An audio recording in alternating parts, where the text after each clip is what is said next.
I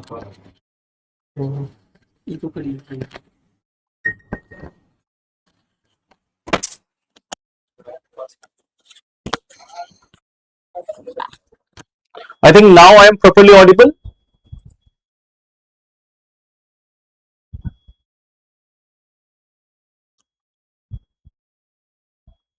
So just confirm me once if I am properly audible and visible to all of you now.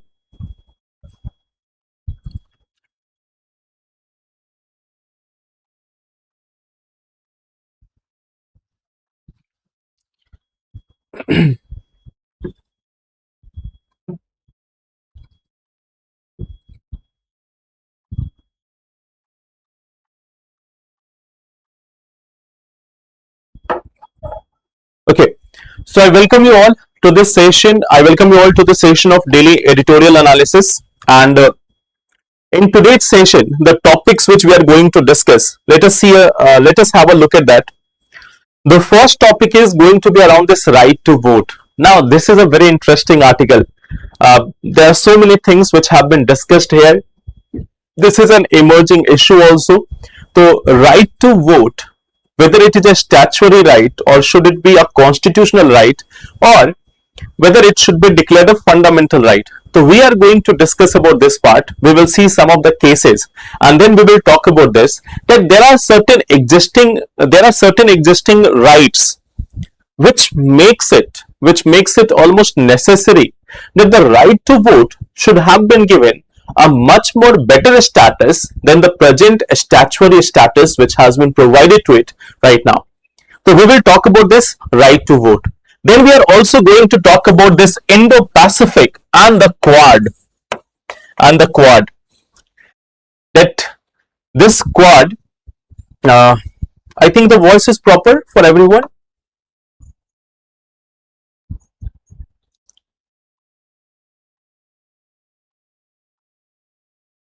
Voice may best. Okay. It will be rectified midway. Okay, so let us start the discussion, and in the midway the team will change that, team will modify that. Okay, so these are the topics which we are going to discuss. The first one is this. See this one article. In India, voting cannot remain merely a statutory right.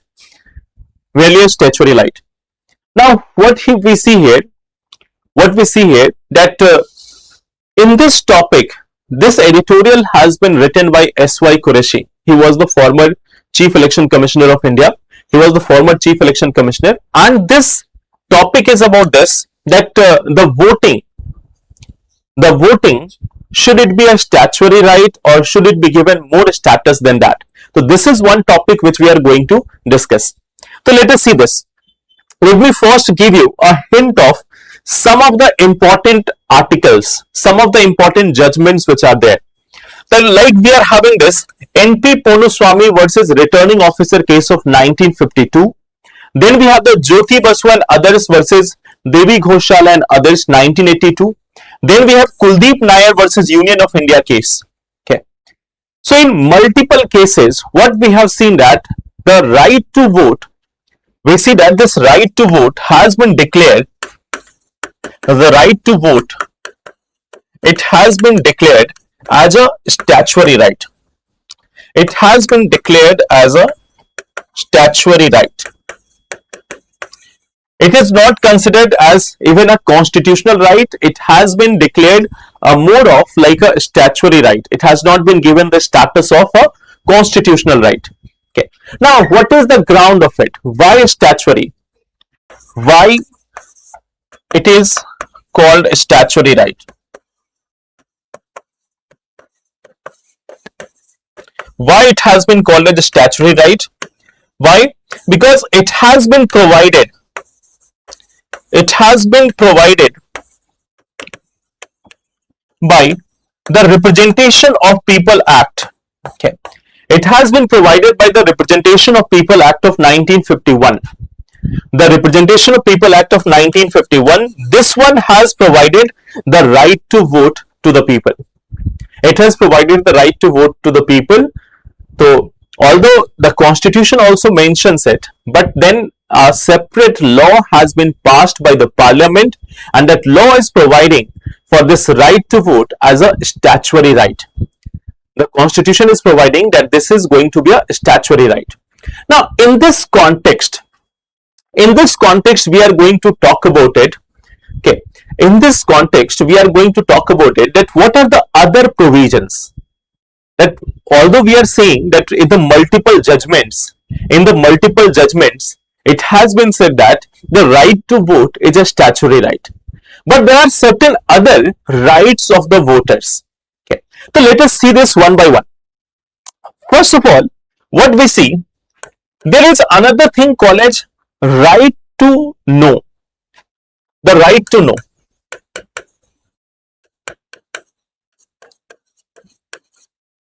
Other rights of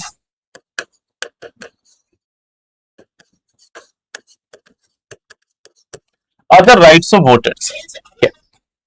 So what we see, that there is a right to know, and we have this ADR versus Union of India case. There is this one thing, ADR, Association of Democratic Reforms versus Union of India case. And this Association of Democratic Reform versus Union of India case, it was said that the from here we see that it was being said that the voters have this right to know about the candidates. Right to know about the candidates. Nowadays you may have seen that the candidates have to give an affidavit about their how much wealth they are having, how many cases are pending against them, it's and everything. So from here, this is right to know about the candidates. About the candidates.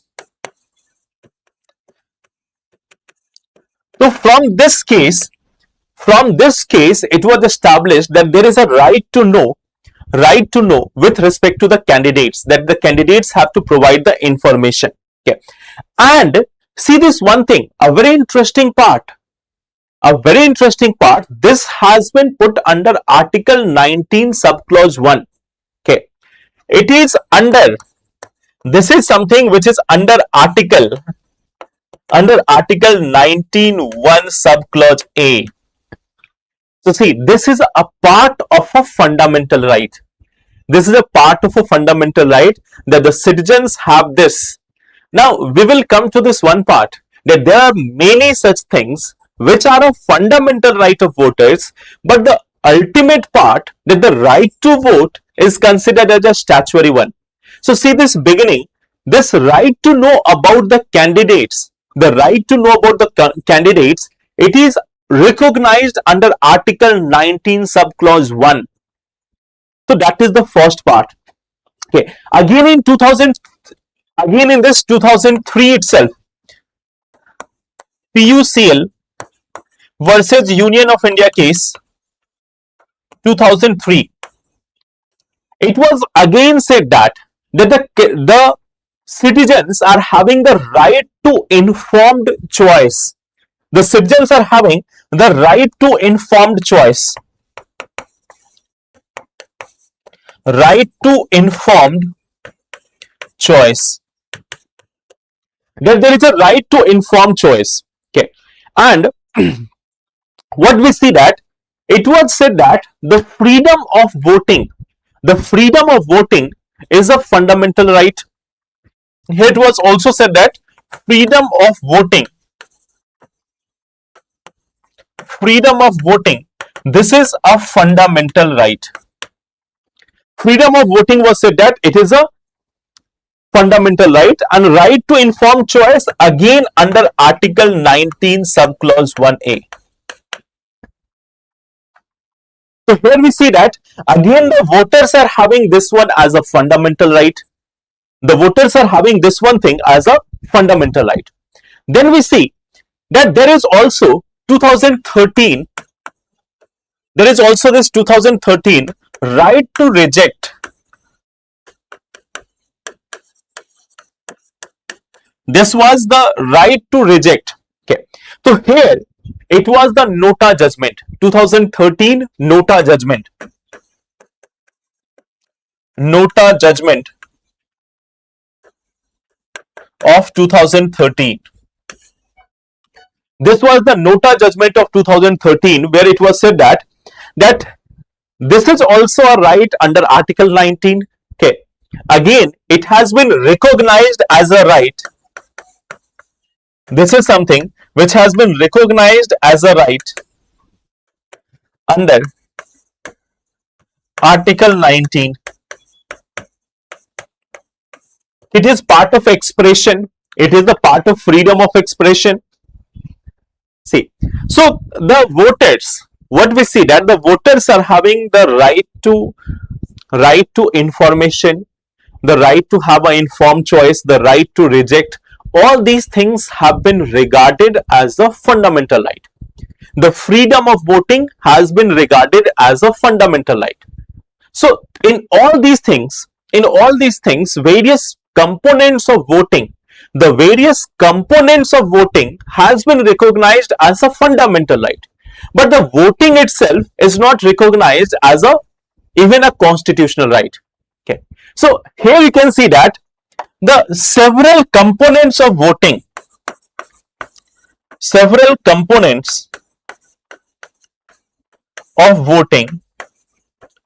this has been recognized as a fundamental right. But voting itself, voting is a statutory right.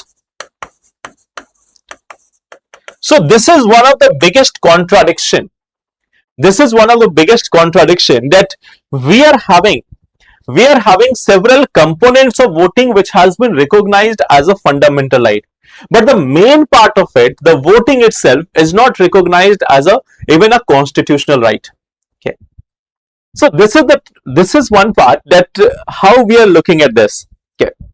That on one side we have different components of voting as a fundamental right, but the voting process itself is not considered as a fundamental right. So this is one part. Now see, this is one of the element. Now at the same time, what we see that when we are talking about India, we see that after this 1973, we have in the 1973 we have the Keshwanand Bharti case.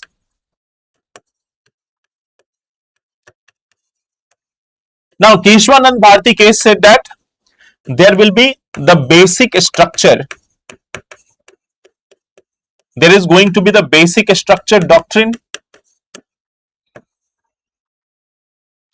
Now under this basic structure doctrine, democracy, it has been considered as basic structure. Free and fair elections.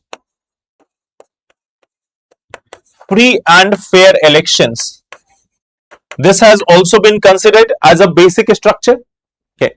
So free and fair elections, they are also considered as a basic structure. Okay. So what we see that there has been different cases where democracy and free and fair elections, they are considered as basic structure of the constitution. Now for fair election, if we are talking about free and fair election,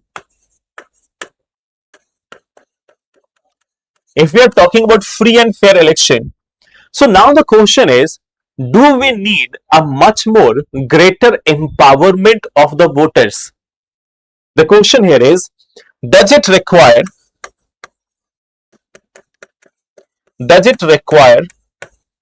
greater empowerment?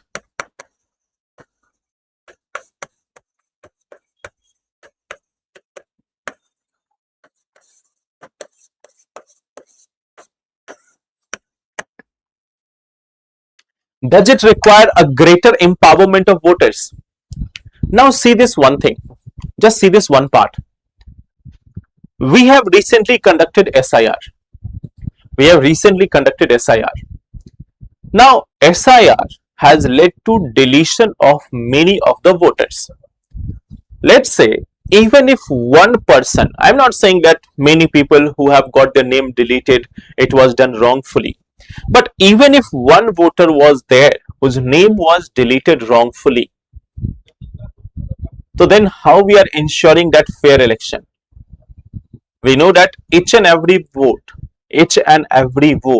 counts in the election.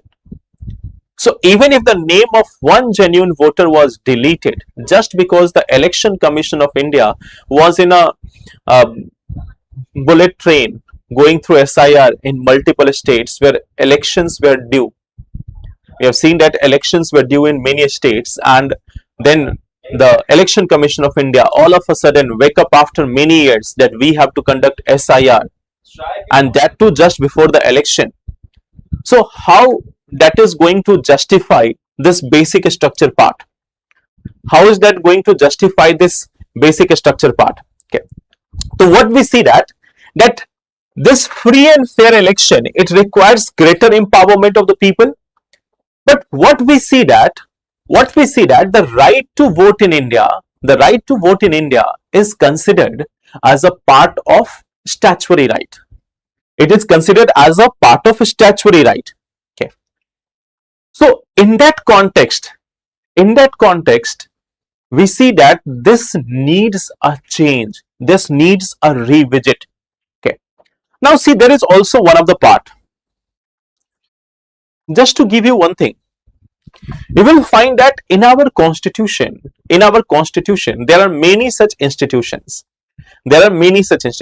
Like, let us say, the Election Commission of India itself, or the judiciary itself. Okay. Now, what we see that whether we are talking about Election Commission of India, whether we are talking about judiciary, we see that the constitution is giving them some power. The constitution is giving them some power, and at the same time their other source of power is also from parliamentary laws. There is also many such things which comes from the parliamentary laws. Just look at this one thing. When we are talking about the removal of judges in High Court or Supreme Court, so we have the Judges Inquiry Act, which is responsible for that. Then when we talk about the Election Commission of India, the service conditions and everything, that is determined by the parliamentary laws. We have got the parliamentary laws which is deciding a number of things for the Election Commission of India, for the judiciary also, for most of the other bodies. What we see that a number of things are being decided by the parliamentary laws. So do we call them a constitutional body, or we call them as a statutory body? Are they considered as a constitutional body, or are they considered as a statutory body? Generally, when we are talking about them, are they constitutional or statutory? Okay. So here we see that in these cases, we are considering that they are constitutional bodies. Now, when we talk about the Article 326, the Article 326, it is also providing for the universal suffrage. It is also providing for this right of voting for the people. It is also providing for the universal suffrage.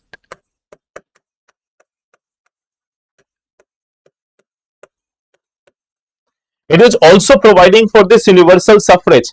Okay. So what we see that here it has been said that in our constitution, in Article 326, it has been said that all the elections to the Lok Sabha and state legislative assemblies will be conducted on the basis of a universal adult suffrage. So that right to vote is again originating from where? It is again originating from the constitution. But then we have made some laws, and we are now saying that no, there is no such right to vote in the constitution.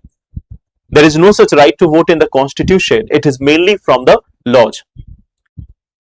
So what we see that we have categorically chosen this as a statutory right, because when it becomes a constitutional right, then the people will have more and more empowerment. There will be more and more questions on the way in which it is being denied to the people. There will be more and more questions about the processes in which it is being denied to the people. Okay. Now, just to give you one hint, there is a element of change. There is an element of change. What we see that in this Anup Varanwal case, in this Anup Varanwal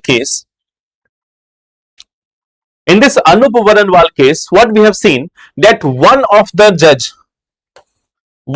of five judge was in favor of right to vote as fundamental right. One out of the five judges were in the favor of declaration of this right to vote as a fundamental right itself. Then also what we see that majority in many a times it was referred as constitutional right. Although even right now, the right to vote remains a mere statutory right. Even right now, the right to vote remains a mere statutory rights. But what we see that in the Anup Varanwal case, the constitutional bench which was there, which was deciding about the Election Commission of India, it said many a times that this right to vote might be considered as a constitutional right. Although things have not changed in ground right now, in reality it remains a statutory right. But yes, there is an increasing demand. That it should be provided a statutory right. Provided a constitutional right at least. Because when it becomes a constitutional right, then we will see that the citizens will have more options. It cannot remain a merely statutory right. Think about this. Democracy is the basic structure. Free and fair election is basic structure. Right to know about the candidate is a basic, a fundamental right. Right to have an informed choice is a fundamental right. Right to reject the candidate is a fundamental right. But the right to vote itself is not considered as a fundamental right or even a constitutional right. The freedom of voting is recognized as a fundamental right, but the right to voting itself is not being considered as a constitutional right even. Okay, so that is the existing challenge, that is the legal incongruity which we see with respect to the right to vote. So I hope that's clear. I hope आप सबको clear होगा. So we have this one question. The right to vote should not be merely a statutory right. It is against the basic principles of constitution. Critically comment. So the word here is critically comment. You have to write from both dimensions. आपको दोनों ही dimensions पे लिखने हैं. Okay. Now, coming to this part, the second topic. Okay.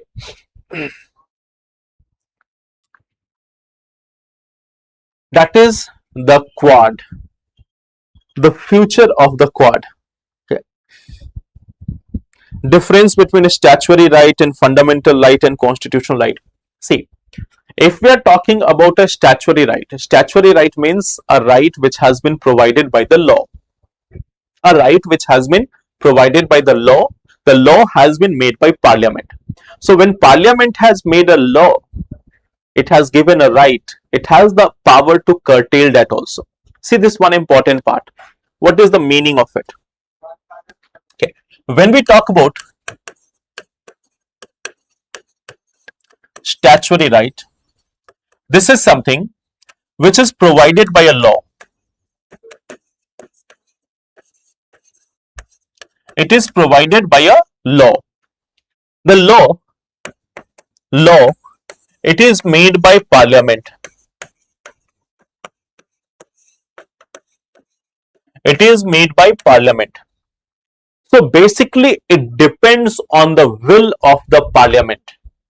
It depends on the will of the parliament, that parliament can allow, can disallow, parliament can make any part, any modification. It means parliament, it is having the power, it is having the power to modify each and every provision of it.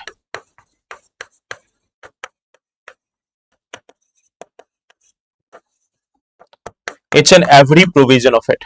Okay. Then we see that constitutional right.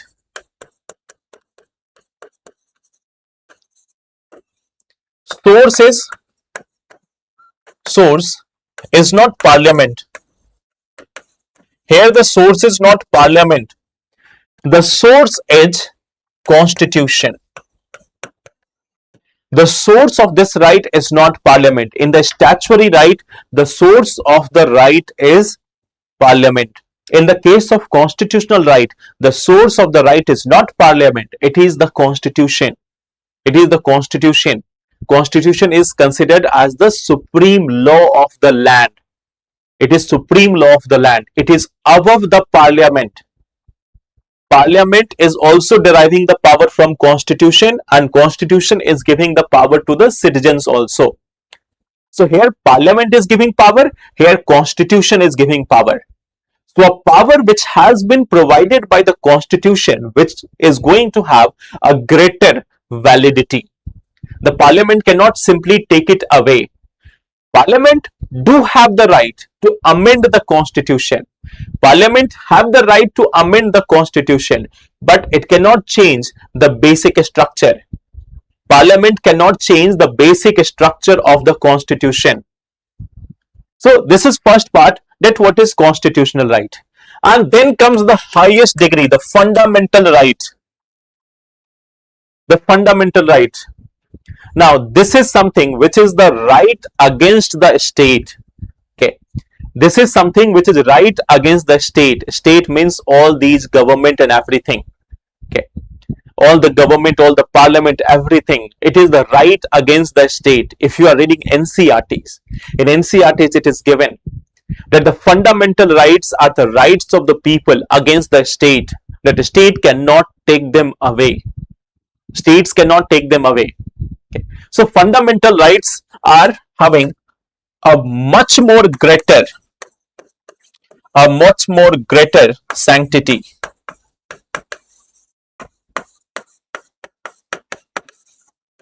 A much more greater sanctity. Okay. So what we see that the statutory right, it is provided by the parliament. So if someone is providing you, then they can take it away also. If someone has provided you something, then they can take it away also.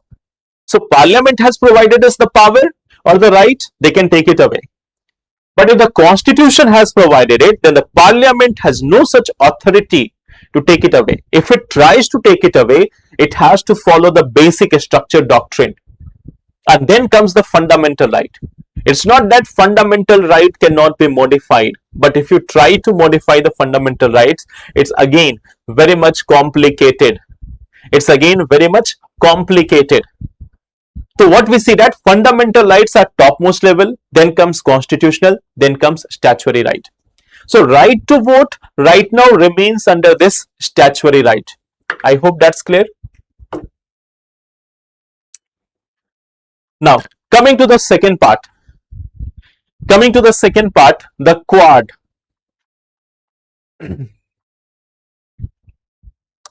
So let me give you one such thing. Okay. 2018.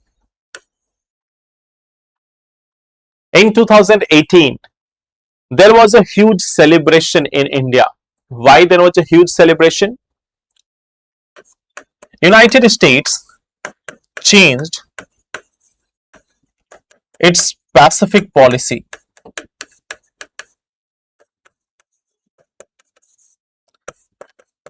Earlier, it was Asia Pacific.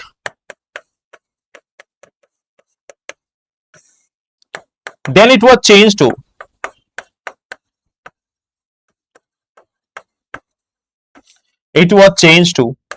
Indo-Pacific.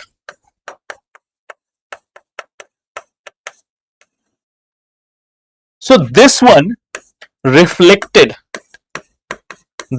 has reflected centrality of India. This has reflected the centrality of India in US policy. This has reflected the centrality of India. Okay. This has reflected the centrality of India in US policy. Harishav, at the end of the session, you can ask that. Okay. At the end of the session, you can ask it. Okay. Now, what we see, okay, that now it has again been changed. Okay. So now this thing has been changed. Okay. It has been changed. So this Indo-Pacific, now it has been changed in June 2026. Now it has been changed back to Pacific Command.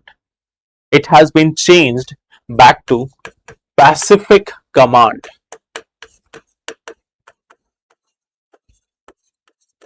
This is something which has happened in June 2026.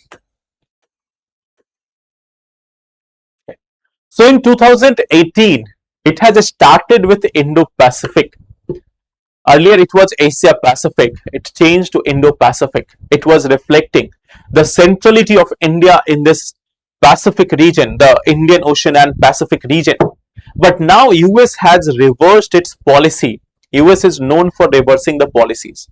US has been well known for reversing the policies.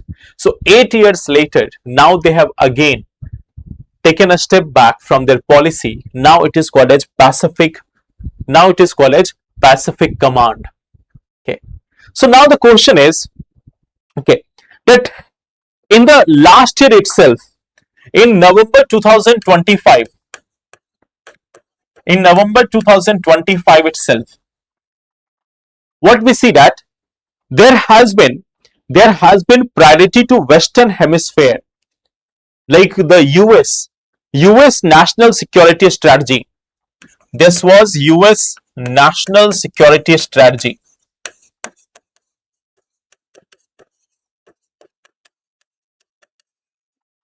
So what happened here, that from here there was a shift of focus from Indo-Pacific to Western Hemisphere.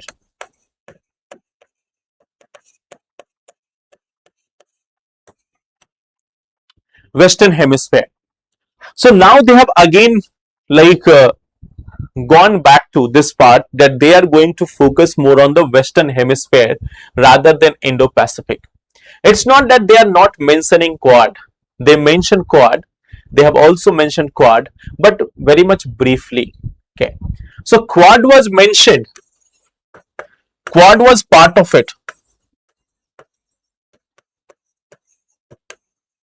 Quad was also part of it, but very briefly. Very briefly. It means the focus is no longer on Quad. The focus is no longer on Quad. Okay. We see that there was a huge discussion that India, US, Japan and Australia, they are coming together. They are more like forming a security type of alliance against China.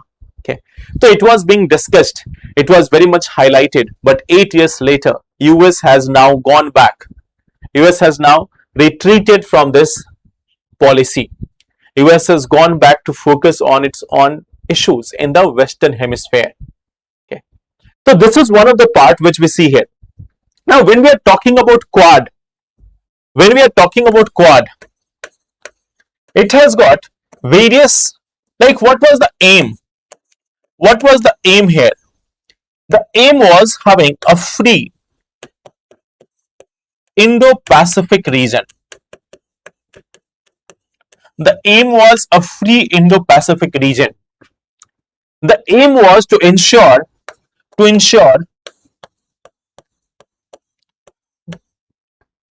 no dominance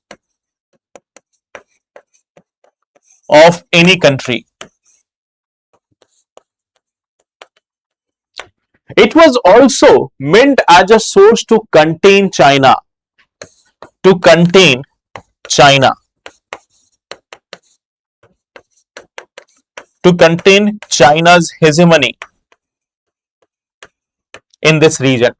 Okay.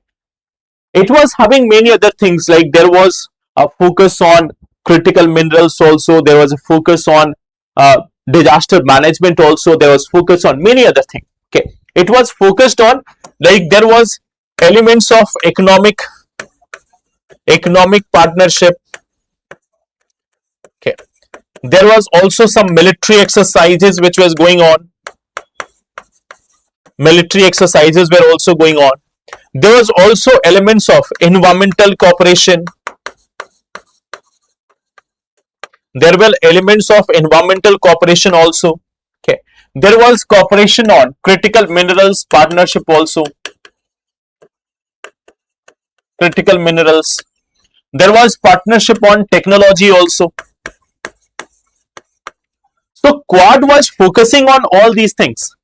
Quad was having a focus on all these different dimensions. If we look at this, some of the important thing which has been done. Quad is having various initiatives. There were 23 initiatives. 23 initiatives with respect to the security. With respect to climate also, there were 8 initiatives. With respect to infra, there were 5 initiatives. Health also. Then education also. Okay. So major focus was there on security, then climate, then infrastructure and others. So we were having focus on all these dimensions with respect to Quad. Then this was also, in the case of security, it was more about interoperability. Means they can use each other. They can use each other bases, can use each other technology. So interoperability was one of the major part under this Quad. Then there was focus on capacity building, supply chain, standard setting, data sharing, monitoring, relief. So these were the domains in which Quad was participating.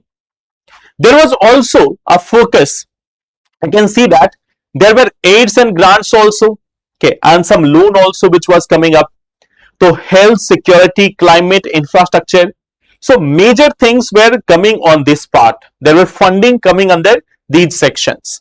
Okay, so this is one of the part. Okay, like many countries and others, they were working on this dimension. Japan was very much active. Australia was somewhat active. Okay, and Quad collective. Quad collective also means all the countries combined together. So there were work which were going on in this Quad. There were certain works which were going on in this Quad, and especially the focus was around the security. Especially the focus was around the security. But now at the same time, what we see, there are certain criticism of it. There are certain criticism of Quad. Now this Quad, it was always having a reluctance to explicitly mention China. There was a reluctance to explicitly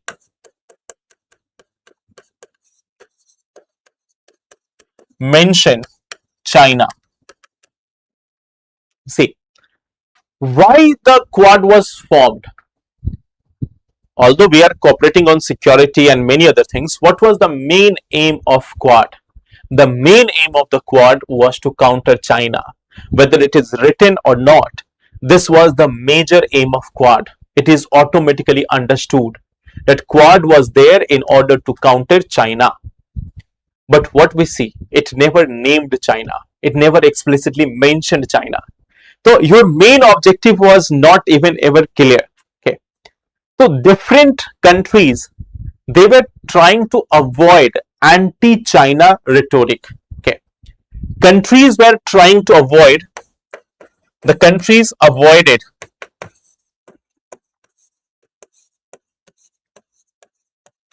anti-China rhetoric. Like what we see that they were not ready. They were not ready to do anything with respect to this China. They were not ready to mention anything with respect to China. India was also having its reluctance. US was very much against China initially, but then they also have to get the critical mineral supply. So US also have backfired now. They have completely gone away from this part of Indo-Pacific. Okay. So what we see, then even if we talk about, there was a limited security orientation. There was this limited security orientation. Means although we were cooperating on it, but it was not trying to portray itself as a security centric grouping. So there was a hesitation to portray as a security centric alliance. See, so countries were also reluctant. Countries are also reluctant in order to say that this is a security alliance. They want it to be a multi, it is having multiple such dimensions. Countries have also been trying to portray this, that it is not focused only on security, it is a multi-dimensional grouping. It is focusing on all issues from health to climate to education to technology to critical minerals to others. Okay, so they are all focusing on this part. Okay, there were two parts of it. The Quad was having two parts. One is Quad and one is quadrilateral security dialogue. Okay, so there are two parts of it. There was also a distinction between Quad and quadrilateral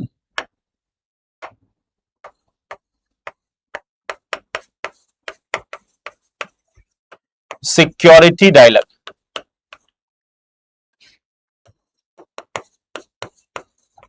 So there are two parts here.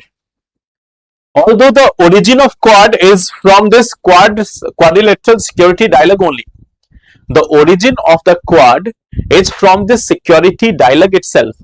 But the Quad members were hesitant, and even now they are hesitant in order to say that both of them are same. They are saying Quad is different, quadrilateral security dialogue is different. That quadrilateral security dialogue focus on security aspect, but the Quad is not focusing on security. It is a multi-dimensional thing. It is focusing on many other issues. Okay. There is also this absence of, like when we talk about this, the Quad meetings are not frequent. Quad meetings are not frequent. It is not institutional. Okay. So what we see that Quad meetings, it is not regular, not institutional,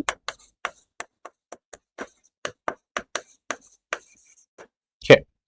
It is more of leaders meet. This is more of political meet. It has remained more of a political meet. Okay. So what we see that there is more of the meet of the leaders. Okay.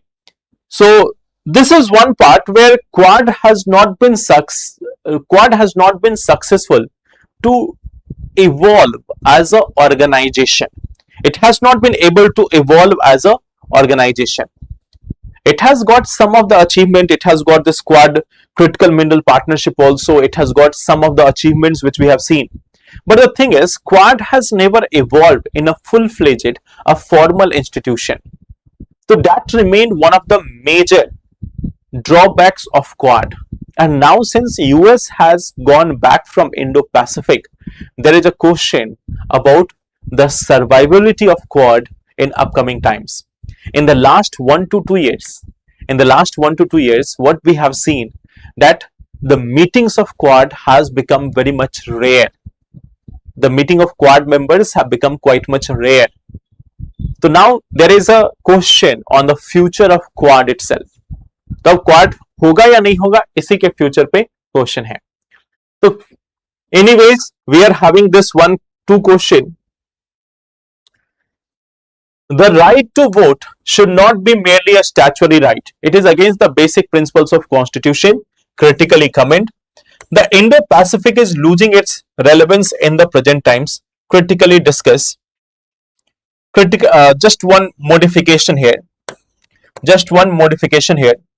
In this context,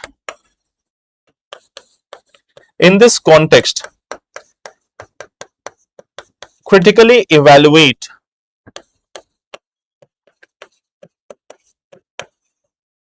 the relevance of Quad. This is the modified question. In this context, critically evaluate the relevance of Quad. Okay, so that is the question for you which you have to practice. I hope it's clear. हो सकता है ये.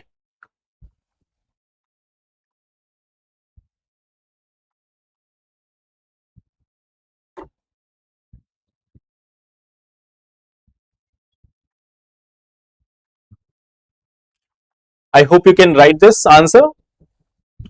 Now coming to this question of the last day. Last day जो हम लोगों ने question देखा था. Let us come to that. We are going to see this one thing. Critically examine the challenges associated with the ethanol policy and suggest reforms to balance energy security with agricultural and ecological sustainability.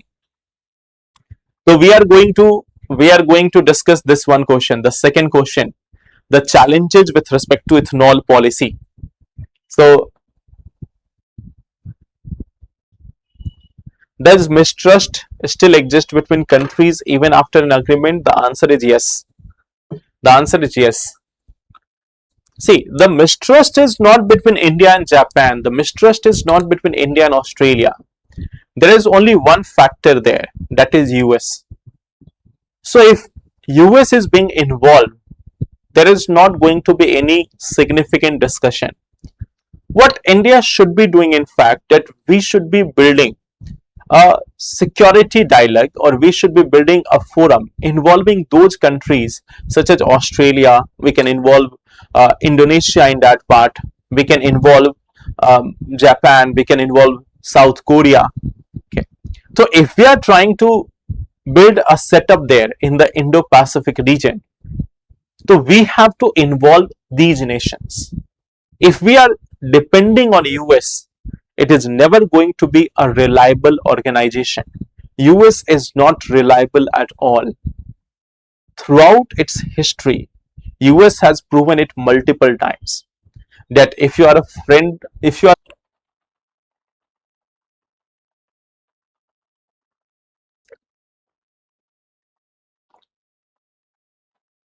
I hope that's clear. I think now the buffering is gone.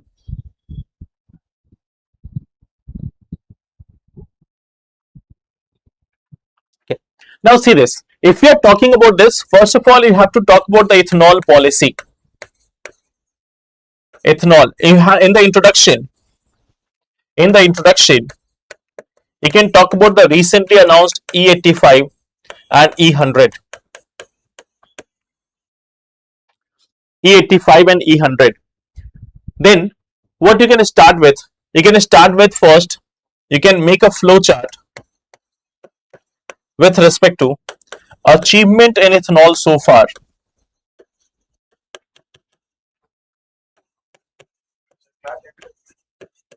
Five minutes.